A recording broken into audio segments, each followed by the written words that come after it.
Ground Radio. New voices amplified.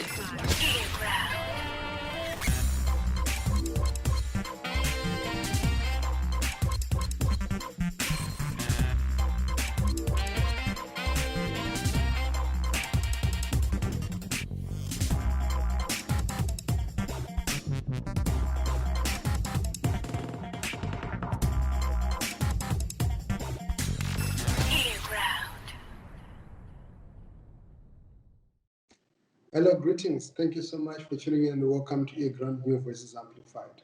My name is Claude Markman. Welcome to the program that gives you some of the amazing creatives from Zimbabwe. And today I'll be speaking to not just a new voice, but an epic voice and a voice that we've heard on so many platforms, from radio, social media, to many other platforms, Activism. I'm speaking to none other than SOKOSTINA, Tendai Garwe. Welcome to Ground. Thank you so much, Plot. It's about time. Yes, I'm a bit nervous because I'm normally used to speaking to you as the one who's asking me questions. Because now things have changed. I'm like, oh, am I gonna do this right? You have to forgive me. I'm on a TV set, so you will hear quite unfamiliar noises. No, that's fine. I think that will give us a bit of background sound, good melody for our ears. Oh, great. Great. But well, compliments of the new season, and it's such an honor to have you on the program. Thank you so much, Plot. Great. Let me take you back a bit. Tendai Garwe before SOKOSTINA. Who is she? Well, yeah, you are right. It's weird when you're on the other side. So, Tendai Garwe, born in Harare, but I'm a farm girl. I grew up on Ada Kairezi in Nyanga. Majority of my upbringing was I'm a middle child. My mom and dad have 3 children. My sister Lucy, my younger brother Andre. My mom is late now. So Tendai Garwe went to Chancellor, and then first I went to Chipinge primary, then Chancellor primary, then I went to Bonda. Then I did my A's at ILSA in Harare. Then I went to Africa University for my undergrad before I did a postgrad in leadership. So yeah, that's who Tendai is. Tendai is, in a nutshell, a girl who was very talkative, always had talkative on her report card, like always. So yeah, Tendai is simple farm girl who likes to fish, go skiing. I grew up riding horses. Yeah, I'm a very simple girl. Is Tendai. She's very, very simple. So, can we say you grew up as a privileged girl? I would not deny that because I went to boarding school.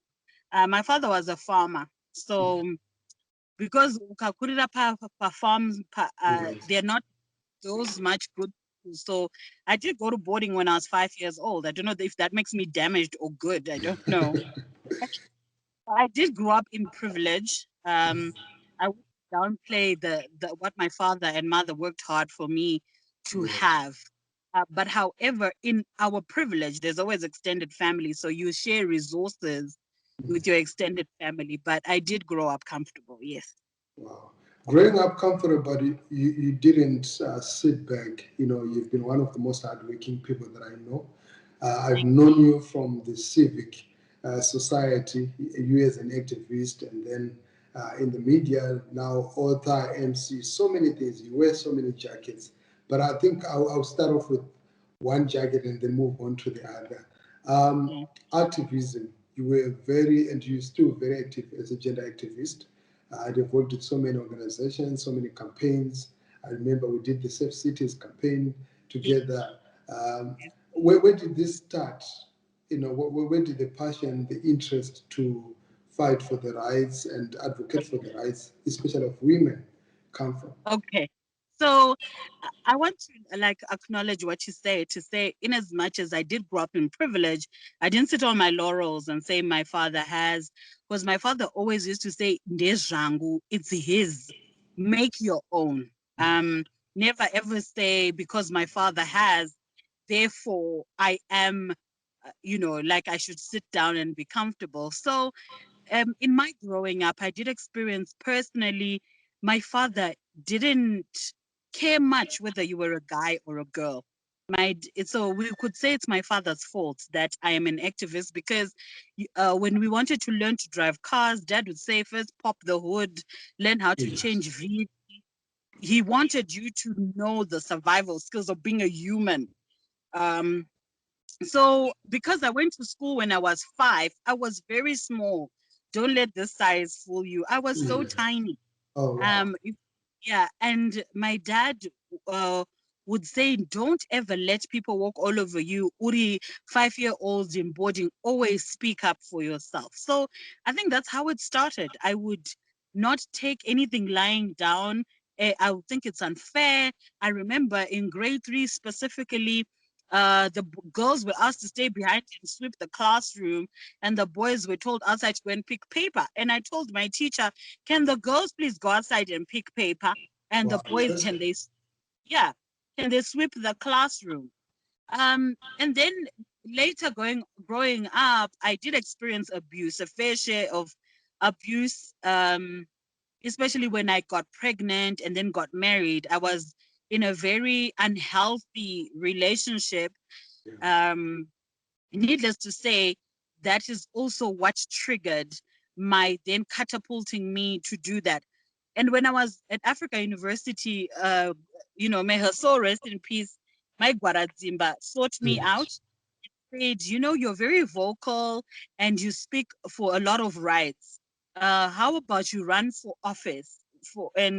Back in the 2000s and 99s, young women didn't have seats of power in college. They would have Yes. those, what do you call those, social welfare seats. So she Yes. encouraged me to say, go for Secretary General. Now, Secretary General was more powerful than the Vice President in the Constitution of the Students' Council. And the Secretary General sat on the Senate, the Africa University Senate. So I ran and I won with a landslide. There was horrible people in that whole thing. They were, they called me names, they did all Yes. sorts. But that's where it started. And my biggest accomplishment was making Africa University realize that dysmenorrhea, which is period pain, is actually something girls suffer from. And it's so severe that some can't even write exams. So I did a petition, and that's just me. I always used to think, oh, I can fix this. All I need is to rally people and get them done. So I think it was in my blood. My Yeah. father grilled it, and you'd get into trouble with my dad if he was called in to say kune punishment. He would Yes. ask what the ringleader. If I wasn't, I would get into trouble because dad would be like, you can't think for yourself. Someone had to think for you to be naughty. Yeah, so that's where it came from. I just thought, I was told nothing is impossible. So that's where it came. And then the transition from student politics and activism into the Into national. international. Then I then met a lady, my mentor, my first mentor was Faith Ntabeni Bebe, who got me in the circles very young that women can do it. And that's when I met Luta Shaba, who had the Women's Trust that was running. And that is when I started going around universities, making clubs for young women leadership clubs, for them to know that they can speak on behalf of themselves and others, whether it's personal, school Yes. politics, or national politics. So my national politics per se is access to resources for women. I'm big on that. In as much as sometimes people force you to say, yeah, people said this about so and so. Why aren't the feminists speaking about it? Yes. The angry about that plot is people don't even try and read about feminism. There are different feminists who believe in different things. So if you ask me if it's gender-based violence, I would be all over it. If it's access to resources, I'll be all over it. Then there are other things that women go through that other people have strength for, whether it could be women and the environment. Yes. So there are different strands of feminism, and I am not a complete a whole. There's some things that move me, then there are others that don't. So, Yeah. you know, that's where activism comes in. I'm still, even in my workplace, even if it's a script that's being written for TV or for radio, I make sure that women are not demeaned, women are not stereotyped back to their seats. So I guess that's how transition. So I don't think there was a transition plot. Yes. I think I was. I just was. You know what I mean?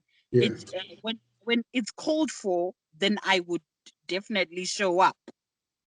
Great. And I mean, I know this is a subject that a lot of people are still trying to really understand. Feminism seems to be still a new phenomenon amongst, especially the Zimbabwean community, men coming from that constituent.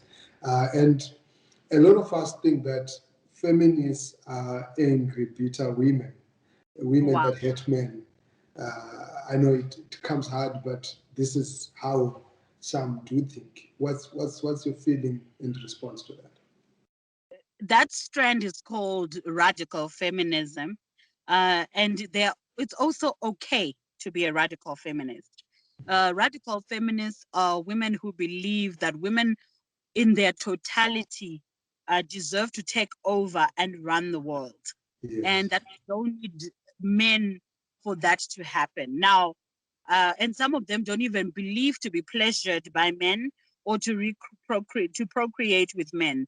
Now, Yes. that is normal. In any situation, there's always those that are radical. And sometimes we have to be radical to bring change. So, yes, there are women who are angry, who are bitter, and Yes. women who don't want to be with men. It's okay. I don't know why people would then think it's okay to be a radical fighter of racism or capitalism, but it's not okay to be a radical for feminism. Because all Yes. ism, in all truth, all isms have extremists. Yeah. It's Sure. only that because feminism is something that uh, turns around what society socialized us to be. Yes. So everybody then goes, oh, woe is us. Why are they being radical? But give me an ism that doesn't have a radical. Wow. Great. Great. Interesting. And then I give you your second jacket. You are a media practitioner. Yeah. Um, and you have done radio. At what point did you fall in love with media and wanted to have a say or a voice within the media space? I think when I was young, my father had a video camera in the privilege. My father had a Sonic camera, and it was video camera, and we used to watch a lot of movies and reenact what would have happened. And then sometimes my dad would take us to a place and say, report live what's Yes. going on. So I think I fell in love being in front of the camera when I was young. I didn't know that it was media. You know, sometimes you're oblivious about it. Yes. And I didn't know I had the voice for it. Yeah. Until I started speaking, winning public speaking debates. Right. I was growing up, and I realized every time I talk, people hardly listen to what I'm saying. They listen to how I sound. I know it sounds weird, but the vibrations of my voice catch people more than what I'm saying. So I was like, oh, okay. Then I went into NGO work, and I always did advocacy, media, and communication. So I'm a good writer. I'm an orator. So that's when I realized, okay, maybe. So I used to do a lot of interviews on radio. You know, when you're in NGOs, you have to push your agenda on media. So I would Yes. go and present my organization, and mostly it was women's rights, it was women visibility, until I met SK on Zororo Makamba's set on Tonight with Zororo, and may Zororo May rest in. rest in peace. Yeah. Yeah, and I saw this guy, and this guy asked me for something. I responded. There was some something that happened there. Then he said to me, "Oh, do you want to be a guest on my show on Wicked Wednesday?" And I said, "Oh, sure." And he said, "What are you going to talk about?" And it was women's. He says, "You're a feminist, right?" And I said, "Yes." And he says, "We're going to talk about women's rights to an orgasm." And I was like, "Sure." I went on Z, and I didn't leave for 2 years. From that interview, I then never left. And that was it. Vayatoch Kokera. And I was like, and then it became the Love Lounge. and then when I was there, I was scouted by Nick Zemura for Mchaneta, the drama. Yes. And it also went platinum, if you call it. Yes, Like, you know, best comedy since Mkadota. And that's how I was like, okay, I was born for this. You know, But when people are like, this is quite yeah. interesting because I remember, like, on radio, you guys literally owned the airwaves during the time when Love Lounge was on air.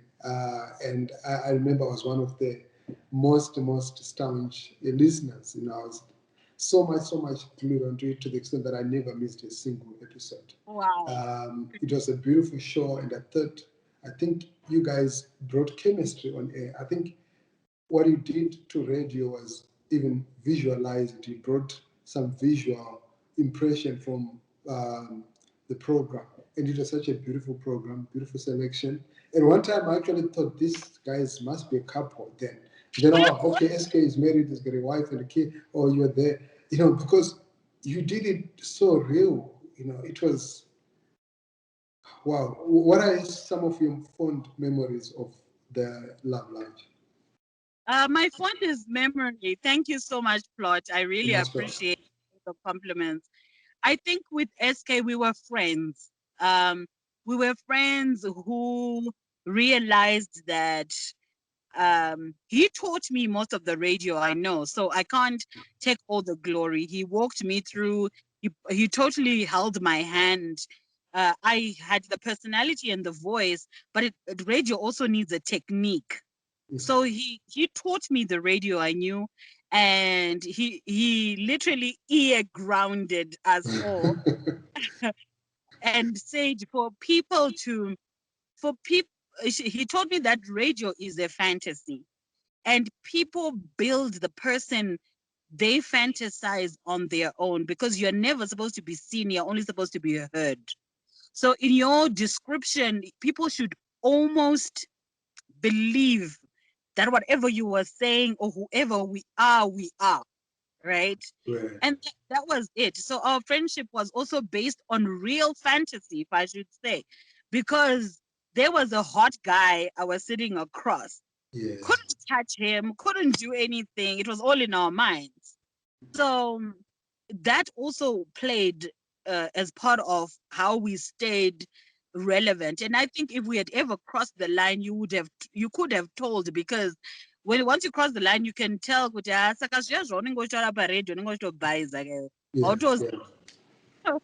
the fantasy also stayed there. My fondest memory of the Love Lounge is every single time I was on air, because every single topic was different.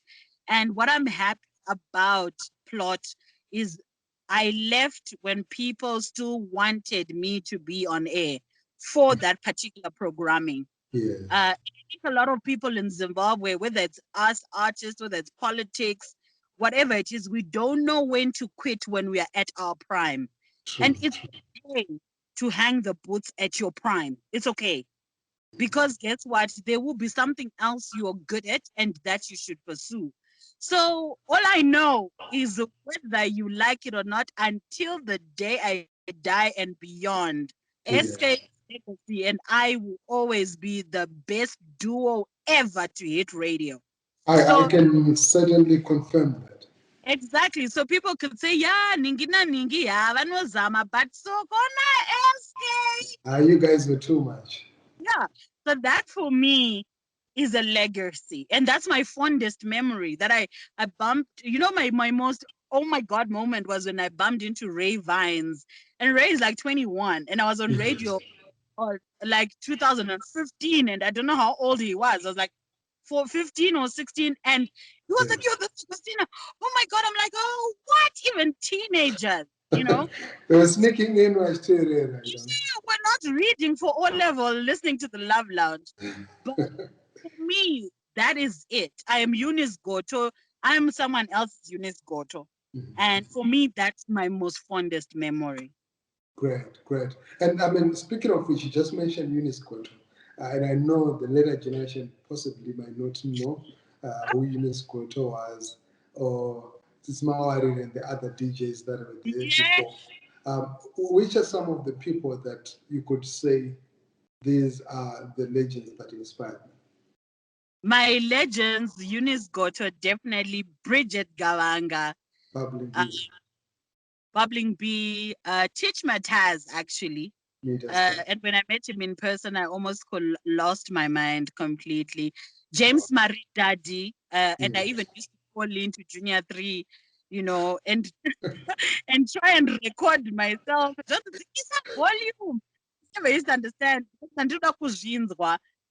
So yeah, and Simon Parkinson and Pause were big thing as well. So I was a Radiohead. Come to think of it, I actually used to listen to a lot of radio. So and Peter Jones, the radio driver, Otis the Flow Fraser. I mean, I was, and when you were crossing over to Montrose, it was a big thing. So yeah. And what's your personal feeling, radio then and radio now? What has happened? Radio then, and in all fairness, it was a different era, and I was younger then. Radio now is more daring, it's more fast-paced, it's more current, but there's also some artificial. People are not as real as they used to be. They also, because radio has also, people now are being seen. We see our DJs. So what the fantasies that we had of them, Akuna, now you know who SOKOSTINA is, and you see them, then you like them according to what they look like, not necessarily how they sound or how smart they are. But when we're back there, I didn't even know. To this day, Eunice, but if she's, I will be like, oh my God, that should be Eunice. You know what I mean? So it's different now because, you know, back then they were not pushing brands or being influencers or anything. But now commercialization has made us not to be as authentic as the radio back then was. Great. You left the Love Lounge, but you still remained on radio. You went to another platform, you on Capitalk, and you did amazing there. But the focus was completely different from what you had before. I'm one of the privileged guests that you hosted, and thank you so much for capturing my story and giving me the platform then before the plot thickened. Yes, the switch. How do you switch from this bubbly, lovely SOKOSTINA to this very serious SOKOSTINA was tackling very important, serious issues, and then the next minute, like, do you have personality? I don't know that call them personality splits or what. Personality, actually, it's not a disorder. But I do have. I used to say I have 4 personalities. Tendai is the one we talked about. Tendai is shy. Tendai doesn't like people. Tendai would rather be in her own space. Then SOKOSTINA is my alter ego. She's a diva. She knows how to show up. She knows how to occupy space and control it. Then there's Wenyasha. Wenyasha is my spiritual self. It's my other name. I'm very spiritual and deep. And then when I did Mchaneta, I had a ghetto side, which is Tambu. And Tambu she was a big part of me because I had to be a character in Mchaneta of this ghetto girl. So but you didn't grow up in the ghetto. How did you fit in? I acclimatized to the actual script, And also not to say I never experienced ghetto, because my grandmother, Ambuya Garwe, was Kuchtumbiza. Okay. So Pandaenda Kuje Papo, I'm sure that's when I used to learn. But the thing with the switch plot is you have all these in you. You just have to tap into it. Yes. And the switch for me was, I wanted people to realize that a sexy person also has another life of being a serious person. And the show was called Inspired. We are inspired by different things in life. And I realized as I did the Love Lounge, I also met a lot of people. And I thought there were stories that were not told, especially, stories like yours, like Skara, the drama. Like, I always liked, I'm like you. I want raw, under-celebrated people to come to the limelight. Yes. So when I got to Capi Talk, I saw a chance to show my intellectual side. I just didn't want to be, the goddess of sex. I wanted to be, SOKOSTINA also is very intelligent. She's educated. She's well-read and well-traveled. And it was important for me to show that other side. So the switch, I can do it now. I can be naughty and nice. You know what I mean? But were there moments when you're walking on the streets and people recognize you, they're like, can you just give us a snippet of what you do on radio? Is it something that you experience? Something to do with my laugh. Or other people would ask me to do voice notes, like for them, for their names or something or whatever. So yeah, but then what you don't realize is with the personalities, there was Tambu, right? Tambu was known because Muchaneta was now big. Yes. I bumped into people and they say, yes, Tambu. Okay. I know that drawing out the ghetto girl in me from Muchaneta. If I met someone and they said, hi, SOKOSTINA, do Vepa Waires. So I knew which celebrity world they were tapping into. And I think a lot of celebrities right now don't know that. Kuti, when people reach out to you, there's no need to be all, better than them. We have to balance it out. Great.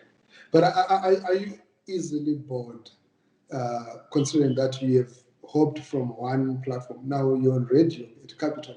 The next thing you're on TV. And the next thing you're writing books. The next thing you're emceeing. Like, it fascinates me so much. I'm easily bored, but I'm not easily bored. I'm in my element, plot. I think I'm exactly like you. I coined a phrase called octopathic. And being octopathic is I've got 8 tentacles and all of them are strong and powerful and they make me swim towards a direction. So you just taught me something now. Thank you. So I think all those people are me. I'm just expressing myself differently. Wow. Great. And how has been your experience so far, that you're working behind the scenes TV? And do you love being behind the scenes, or you love to be like in front, having the limelight and making things rock? I love both. And like right now, I'm actually looking at my crew. They look like they're packing.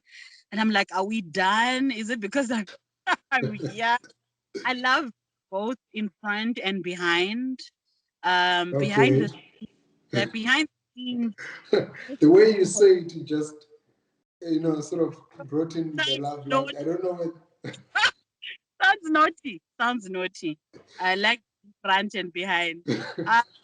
In front of the camera and behind the camera. Okay, cool. We hear you. And I'm naughty and nice, remember? So I do enjoy, the process behind making people shine in front of the camera. And then I also love being in front of the camera and being made to shine. And like I said, it's all me. And I'm a very creative person. So it is only right for me to be in both places. Ever thought of stand-up comedy? I was watching Tumi the other day.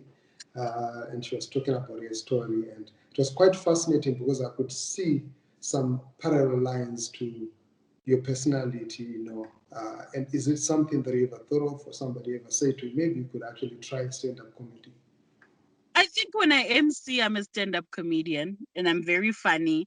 It's just that I don't go on an actual stage to say I'm now putting together. So I'm an impromptu comedian. The things come to me as things are happening. So I think I would fail as a stand-up comedian because you have to script your stand-up comedy Yes. and you have to make sure it's funny. So that's not me. That's not me. But call me to MC your function. Oh yes. Oh yes. We're just going to take a small commercial break. New voices amplified. Hidden ground. So yeah, there you have it. Welcome back. We've just taken a quick commercial break. Yes, we were talking there about stand-up comedy, and you explaining that you are an impromptu comedian, and when you do MC at events, is it something that you do because of money, or is something that you do because you love to host events? Three things: money, I love it, and and the third thing is I need to fuel. Okay, and you asked me what does that mean? I fuel from the energy of people. I'm not an energy vampire, but I draw energy from crowds. The energy that is in a place also keeps me alive. Because Yes. on radio, your audience, you don't see it. On TV, these are post audiences, or you can't interact with them. Now, when I MC, you can interact with your people. Yes. So yes, the money is very good, and I'm very good at it. And I love raw energy. I fuel. It's my fueling sanity state. Wow. Great. 2 years ago, you had an accident. And for me, I see you as a miracle, as somebody who's a living testimony for so many reasons, you know. Could you, in a 30-second, relive the experience and what it did to your personality and your, to your inner being, the experience, and All now right. seeing yourself, you're able to move, you literally spend like a year in hospital, bedridden, but today you're walking. I was on my way home from work around Tin Roof area, Long Enterprise. Someone was drunk and cut into the road from Tin Roof. A car was trying to avoid them. It was a Hilux, and it went straight into a car. I was coming from stand-up comedy, which is weird. Yeah. Stand-up comedy shoot. Alfred. Uh, Kaiga. yes. So yeah, and when the accident happens, it happens in a flash. I know in movies they make it look like it's slow motion. It doesn't happen in slow motion. What happens after the hit is what happens in slow motion, because you've been so much pain and you think everybody is dragging to rescue you. A part of me is like, why me? And then I went into a coma, and I came out and I stayed in the avenues for like 3 weeks. Then I was moved to Ethel Evans, an old people's home in Cranbourne, where I stayed then for the rest of the year. Yes. It changed me, plot. It altered my life. Um, like I always say, the first thing that I I lost was the fear of missing out, because I was missing out on a lot of things, but I didn't care anymore. What I cared about is every day to heal. Now I don't know if this scar, people can see this scar. Yeah, I can see it. Scar here, then a scar on both my legs because I broke both my legs. And I shattered my left leg, which is the one that's giving me most problems to heal, but I'm sure it's almost there now. Yeah. And it actually, I wasn't supposed to walk, and it made me realize that I fast over things that are not necessary. I'm not in competition with anybody. At the end of the day, even if people come and visit you, you're still by yourself. You have to face yourself and your fears. And I also then wanted to be a better person. So yeah, in 30 seconds, that was a minute. That's deep, and thank God, it's it's quite moving. It's deeply moving. But during that period, you took time to write a book, Yeah. and you've got a book that is out, a letter to my son. What's the book about? The book was a private letter to Tinaya Mudiwa Tawanda Mompesora, who 17, stays in Australia with his dad and his other mom, and siblings, a young brother and a young sister. So I realized I would have died, and the lessons about life that I had not taught the young man. So in my effort to tell him that, Manangu, life is like this, and this is what you need to do to get to there, I didn't realize that the letter kept getting longer and longer and longer and longer. And I would tell him some of the experiences I was having or the experience I had had. So it was really a private letter that I intended to actually send to Australia. And then one of my friends, Rodwell at Nangoni, shows up to see me, and a lot of friends came to see me, and I love them. Eh? And he's like, "Oh, you've got so many. I had so many little notebooks on my desk. What's that?" I said, "Oh, I was writing my son a letter." So he takes it, he browses through it, and then he puts it in his inner jacket. And I was like, "Wait a minute, I'm not done." Because yeah, the next time you see this, it will be in book form. Wow. I was like, "Oh, okay." But my doctor, Mr. Vera, was kept on encouraging me to write a book, write a book. And I didn't think that would be my first book because I was writing books. And I didn't think that would be the first one. So he did take it. And then it came back with 40 lessons, right? I was Wow. like, "Oh, but finish the letter. There's one more thing I hadn't told him." That's how it became 40 plus one. Lessons to life and success, a letter to my son. And that's how it happened. It was because I had a connection of an ed, like in my circle, I had people, and he didn't even charge me. He didn't even, it was his gift to my being alive. Wow. So, you know, that's how that book came about. Wow. And Congratulations. the original manuscript, I sent it to Tawanda with the book now so that he could see the Yes. difference of what I was writing and then how this book turned out. Congratulations on that. I know the reading culture for a while, and the writing culture was slowly dying because everybody's going digital. But I think books are still, a treasure, and not only just books, but books that impact lives, that tell a story, and it's quite commendable what you've done. But how do people access your book if they want to buy a book? Is it online? Is it something that you can buy as hard copies or? Yeah, it's online. It's on Kindle, on Amazon. You just type Tendai Garwe. Um, it's there. It's right now there are hard copies in Harare and South Africa. Right. If people go to all my handles, I'm sure they can find. So in South Africa, I'd send 20 books. I think what's out of 5. I sent them Right. about a month ago. And in Zimbabwe, I've sold about 110 books. Because I'm selling direct. I'm yet to partner with a bookshop, but right now I'm selling direct on my own. Okay. Okay. Awesome. Wow. It's been great. It's been awesome. It's been super inspiring speaking to you. I would have wanted to continue more, but I know this is not the end of it. We're going to have another chance. But I would want to hear from you your word to young people, especially young girls. Right now we're on lockdown, and what words of hope or wisdom would you give to them, looking at your life, what you've accomplished, and what you continue to do? Because I think we've talked about what you're doing now. It won't be surprising the next day we see you occupying a different office, pursuing a different project, and everything that you touch turns gold, as you have done. what would you say to a young girl who's then Marapafungwe or in Budiriro or in Luveve as words of encouragement?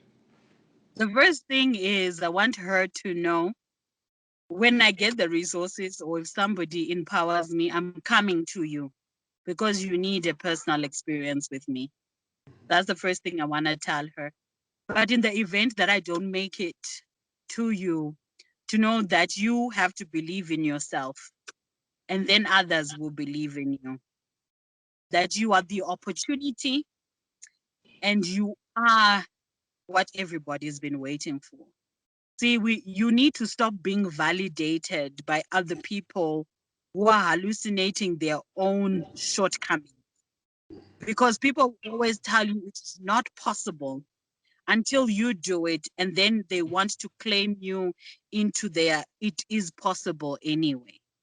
So do you? I know a lot of people say that. And I said to my son, which I will tell you is run your race the best way you know how to run it. And the only person you have to beat is your last personal best. And that way you always win. So you don't compare yourself to the next woman. You're not validated by another woman. You're validated by, oh, yesterday I ran 2Ks. Today I ran 2.01. Yes. It's your last personal best, and that's what's important. But for you to get exposure to knowing what's best and where you need to go, you need to read, you need to network, and you just need to reach out whenever an opportunity shows up. That's all. Powerful. Thank you so much. 5 years from now, where do we see SOKOSTINA? So I'm gonna be a media mongol. That I'm definitely gonna be. I'm gonna take over. In terms of media, it's time, and it's not media as in mainstream, but entertainment as a whole. I'm an entertainer, and I'm also, a person who loves information. I always say, if there was to be an alien invasion, they will always want communicators in the language of being invaded. So whether it's robots or aliens, people will hear that SOKOSTINA is the one who is there. And of course, I am going into talent development and not like you. And then I'm a thinker. I know how to be given something raw and open your mind up to something else. That's the gift I have. So you might actually would partner with people like you. You manage art, and then I sharpen them to who they're supposed to be. So if you say manage SOKOSTINA, I would sit down with Soko and then open their tentacles and ask them, what are the 8, what are the of the 7 of the one that you have discovered? So that people don't only just say ndingori artist, but ngavava vaita mari ne all their talent. True. Yeah. Wow, thank you so much, SOKOSTINA. For those that want to connect to Soko, she's on Twitter, SOKOSTINA. On Instagram, it's the same, right? SOKOSTINA. On Instagram is the real The real SOKOSTINA. SOKOSTINA. Everywhere else is SOKOSTINA. Great. Well, I've been speaking there to the real SOKOSTINA. You heard from here. Super amazing story. So thank you so much, SOKOSTINA. I really appreciate you. All right. Thank you so much, Plot. Wow. Thank you so much. You've been watching Ear Ground New Voices Amplified.